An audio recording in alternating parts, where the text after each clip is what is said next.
Hey everyone and welcome to Storytime. My name is Jake and today we are going to be looking at the subreddit r/maliciouscompliance, where people conform to the letter but not the spirit of a request. If you're new around here, please do hit subscribe down below so that you never miss out on another video. But for now, let's sit back, relax, and enjoy some malicious compliance. I don't get paid to think? Okay.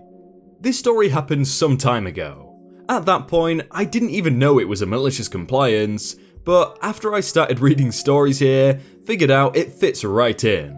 Background will be lengthy, but it helps you understand the case. I work in a call centre, which supports a major UK internet service provider. We'll call it ISP for Internet Service Provider. It is one of the companies which rent the British telecom phone lines in order to supply their customers with landline phones and broadband connection, aka internet connection through the phone line, supplying 20th century speeds for 21st century demands. I won't go into all the technicalities, but for most of our customers, we still provide the old ADSL broadband.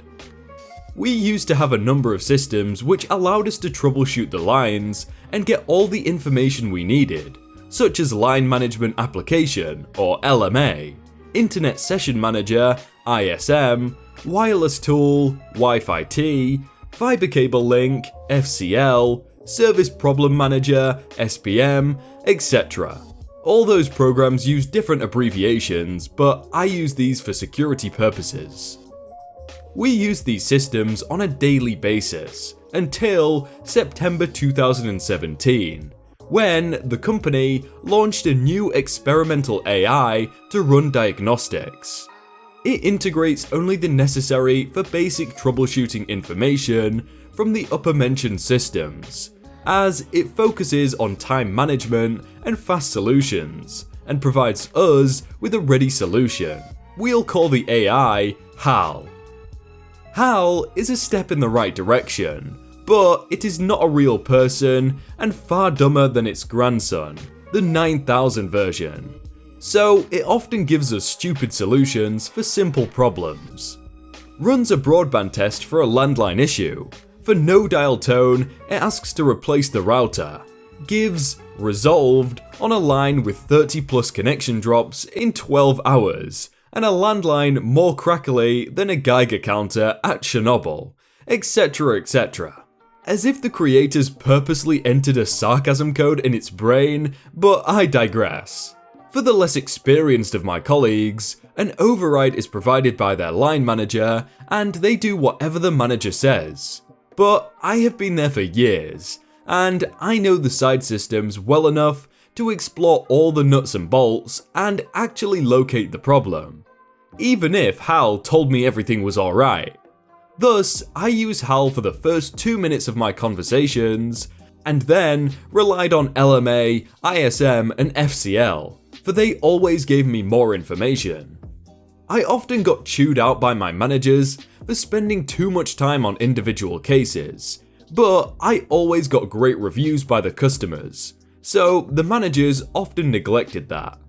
That was until ISP started shutting down most of the side systems, using the excuse that they were to be integrated in HAL. We kept most of the major ones, like LMA and ISM, which were our bread and butter when it comes to stability and speed, until recently, when ISP stopped LMA as well. No longer could we troubleshoot the ADSL broadband because we had to rely on HAL, which showed us no line retrains, no errors, no chances to stabilize the lines, no checks for outages. Basically, it took away all microscopes from a bacteria research lab. All of us agents were angry. The more experienced were really angry. But we got told from management, "You don't get paid to think, use HAL, it is perfect." Time had passed. We now had only half of the original side systems, and HAL barely improved. It was more difficult to troubleshoot problems, and customers became less and less satisfied. No longer was I able to resolve 30% of the issues on the phone, we had to book engineers. This wasted time and money. I spoke to my manager multiple times. He said, "Submit your ideas via email, we'll look over them and report back." I submitted a very long email, showing my concerns about HAL, stating that HAL was incompetent and we needed alternatives. Gave ideas and even long-term solutions, which would also cut down the engineers we send and save the internet service provider a hefty amount of money per year. But as you know, nobody likes a smart guy. When leadership in the corporate world sees a good idea, they often shut it down, mostly out of envy and fear that their position might be taken by a person from the bottom of the food chain, only because this person has a little ingenuity. Shortly after my idea submission, I entered a room with 2 of my line managers and an operations manager, stating that I took too much liberty in pointing fingers and that I needed to know my place in the company. I then asked the following question. "Well, what if HAL stops working? What are we gonna do then?"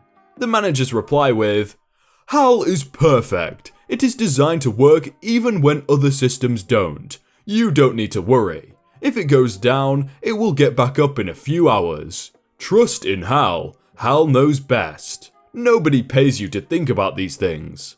Well, are we here to blindly follow a flawed system, or are we here to provide good customer service? I am here for the customer, and I help them in any way I can, because they don't care about our systems, they need a solution as soon as possible. "You are wasting too much time in individual cases. You don't follow the process. It is made this way because it works. If you don't like it, look for another job." Well, guess what happened a few months ago? HAL stopped working due to an unknown cause. HAL no longer ran landline nor broadband diagnostics. It always came out with errors everywhere, on everyone.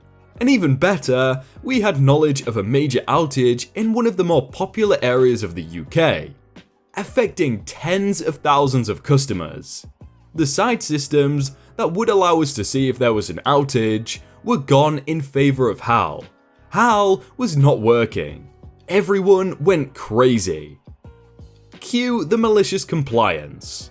Realising HAL was not working, I responded every time with, "We have technical difficulties. We were told it would take a few hours. Please call us later." Then again, and again, and again. No troubleshooting, no checks, the same sentence over and over again. A BS excuse, then another, and another. The customer protested, but I couldn't care less, because when I before had suggested to use alternatives, it had always backfired with the same responses. Trust in HAL we trust. HAL is our Lord and Saviour. So I acted accordingly. The only successful calls were the transfers to the other departments. I didn't do a single case of troubleshooting for 3 days, because HAL didn't work for 4, 3 of which I was at work. I was actually smiling, for the call duration was only a few minutes and I took a bunch of them, which lowered my average call time and I was looking good, statistically. That was until the managers started listening to the calls. They do it to assess us. So, yours truly was put once again in the same room with the 2 line managers and the operations manager. "What are you doing?" "What do you mean?" "When HAL was not working, you didn't do anything. No troubleshooting, no line checks, no manager approaches. You dodged every call that came to you." "Well, HAL was not working. What was I supposed to do?" "Use the side systems. Check your alternatives. Use your brain for once." I tried using my brain. I tried helping the customer in any way I could.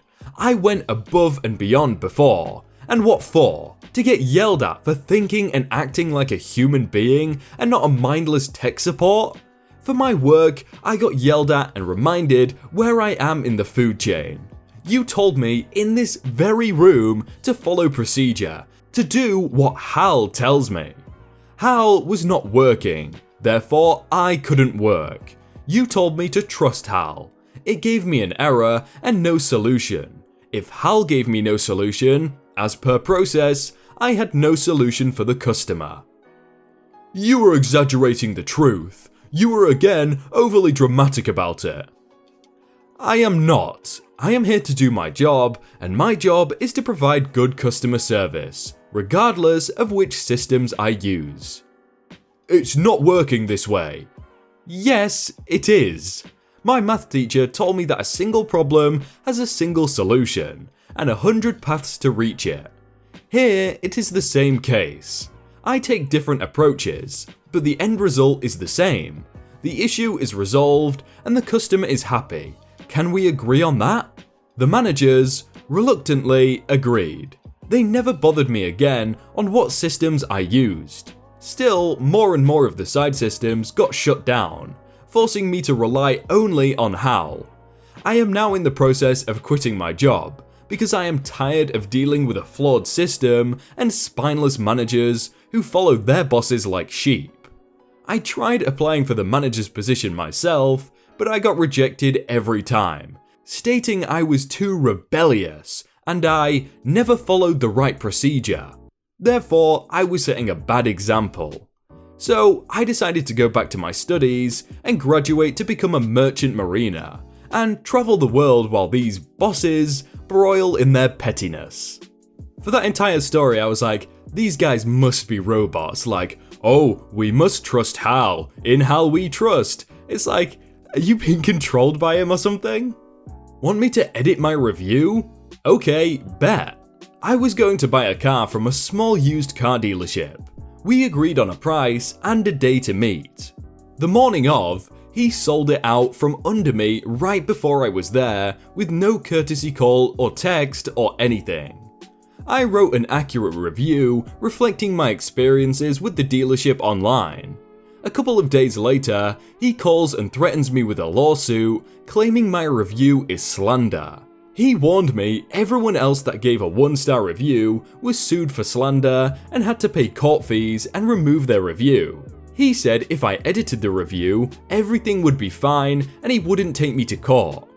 Well, I obliged and edited my review, stating he threatened me over the phone with a lawsuit since I gave a negative review, and that my review was in fact 100% accurate of my experiences. The icing on the cake? I texted him right after I edited the review and said, "Hey man, edited the review as requested. Hope there are no hard feelings." I guess he didn't read my edit before replying with, "Thanks man, I appreciate it. No hard feelings." I'll update if he reads the review and contacts me again. Why would he not read the edit before replying with that? Because he's gonna read that down the line and just be like, oh my god. Make sure you CC your boss on all of our emails. Not sure if this belongs here or not. Backstory. Last year, I worked for a subpart of a large retailer company, and my boss just so happened to be my very overprotective aunt. She took me under her wing as her client care coordinator, glorified word for the assistant. This just meant that I dealt with all her clients and communicated very closely with the big boss's secretary, who we will call Linda, not her real name. Linda was always very rude to me, but I didn't take it to heart, because, well, I just didn't care. So, into the story. One lovely morning, I had to turn in a timesheet.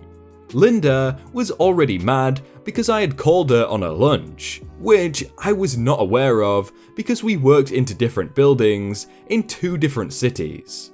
So, I sent off the email containing that 2 weeks timesheet and almost immediately got a very condescending and rude email back saying something along the lines of, "I already told you to stop CCing Big Boss on timesheets." Which my boss told me I was supposed to do, and I was told by Big Boss myself I was supposed to do. And you always fill out your timesheets wrong. I told my boss what Linda had written, as I didn't see what I did wrong filing out the timesheet. She was mad but rolled her eyes and gave me permission to give her attitude back. So I did. I got an email. CC your boss on every email you send me from now on. She won't be happy with your attitude. Wish granted, Linda. I CC'd my boss on everything sent to Linda. 2 weeks later, after other rude messages from Linda, timesheets came around and I got pretty much the same message as before. I told my aunt to read the messages she had been CC'd on. She was angry. She immediately got up and told her partner that she needs to go speak to the big boss. Pretty much went to the other office, tore Linda a new one, then showed all email conversations to Big Boss. Linda got in a lot of trouble. The Big Boss said if we have to have another meeting about courtesy, you will be terminated. A week later, my aunt told me Big Boss wanted me to train for a new job opening. It was Linda's job. Someone worded it perfectly in the comments. Sometimes assistants and secretaries run the whole show, sometimes they just act like they do, which is pretty accurate. Hey everyone, I hope you all had a really good day and that you enjoyed that video. If you want to check out some other videos, then click on screen right now, or check out the playlist down below. If you enjoyed that video, then please do leave a like, and if you want to submit your own stories, then you can do so by joining the Discord in the top link in the description. But thank you so much for watching, and I will see you very soon.